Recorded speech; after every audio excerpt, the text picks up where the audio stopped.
Blayne, let's move to LSU, Baton Rouge, Louisiana. Speaking of quarterbacks who had big days, my goodness, Garrett Nussmeier, who in a perfect 7 for 7, over 140 yards. The running game looked fantastic as well.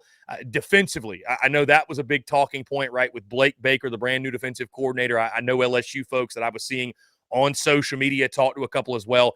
Listen, the bar is in hell, Blayne, when it comes to defense, right? It just any sort of forward steps and forward progression. Yes, it's going to be received with praise and with celebration, right? So, which is a good thing sometimes. But there was a lot of positive reception of what you saw from the defense, a defense that was attacking, was swarming, was wrapping up, and just simply making tackles. We didn't see that a lot last year. Again, Caleb Jackson, like I mentioned, the running back position, he looked really, really good. I think you're going to see a lot more of course, Jaden Daniels no longer there, but they're not going to have to lean on their quarterback to produce basically what it felt like 100% of their running game.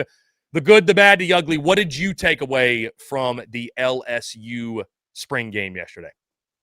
I mean, I've said this many times if you can go back and look at content, but with that 13 on his back and the howitzer hanging from the right side of his body, Garrett Nussmeier has some little Dan Marino in him. I'm just telling you, this guy can throw it as good. People talked about Joe Milton's arm last year. I'm telling you, Garrett Nussmeier has just as strong of an arm. It is ridiculous. It is ridiculous. He made and it's not just being able to just drop back, sit, throw. He can throw it at different angles. He slid up in the pocket and threw a ball across his body down the field to Xavier Thomas, who, oh, by the way, just another weapon that's played in the SEC that transfers over from Mississippi State that had a big play.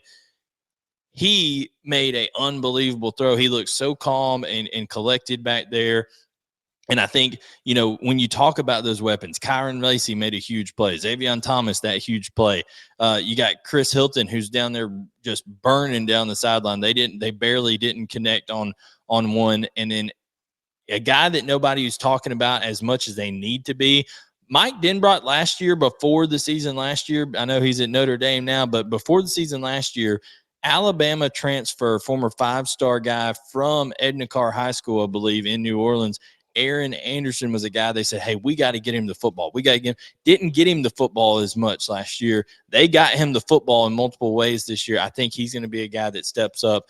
But the offense looks great. The running game, listen, Nuss is not going to run the ball the same way that Jaden Daniels did. So those running backs are going to have to produce. And I thought that Jackson and Williams looked great. They focused on a lot more of gap scheme runs. And I will say the bad is people can say whatever they want, improvement on the defense. I didn't see it.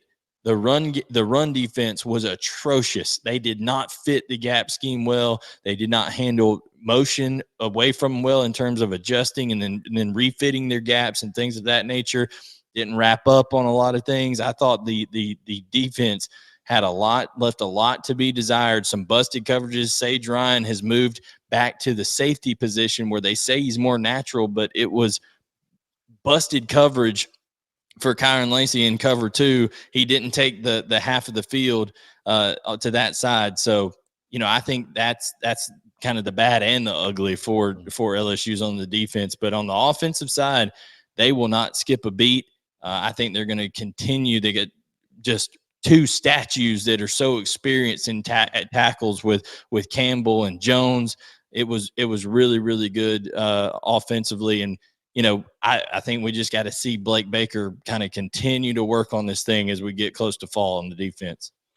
And Blayne, like I told you, the bar is in hell for the LSU defense. So, you know, you're seeing that chatter. I mean, I have the same questions you do, Blayne, because you watch that. And again, we've talked to a lot of different LSU folks, and they've shared the concern of the interior defensive line. And on a side note, not speaking on the spring game specifically, but off what we saw, the portal's about to open up. I would imagine LSU is going to be looking for a couple big uglies to help plug those holes. I know they got the Wisconsin kid that they kind of feel like it's more of a role player, but if they could go land a difference maker, I mean, they need to. They need to because, you know, you love to see the run game and what they did, but also you think about what that defense was last year, and it's weird to think about LSU not having the bodies in the middle, but, I mean, you saw it. You saw it firsthand. So they got to go plug some holes, I think, in the portal. And by the way, I didn't even talk about it. Mason Taylor is going to be like a 15-year veteran in the NFL. Okay. He is so polished at tight end. He runs crisp routes. He's physical in the run game. He can be a guy who blocks on the edge. He can wrap around and block in the gap scheme game. Gets out in the flat, can catch the ball over the middle. Red zone target. Mason Taylor. Just look at him. He's going to be terrific in the NFL.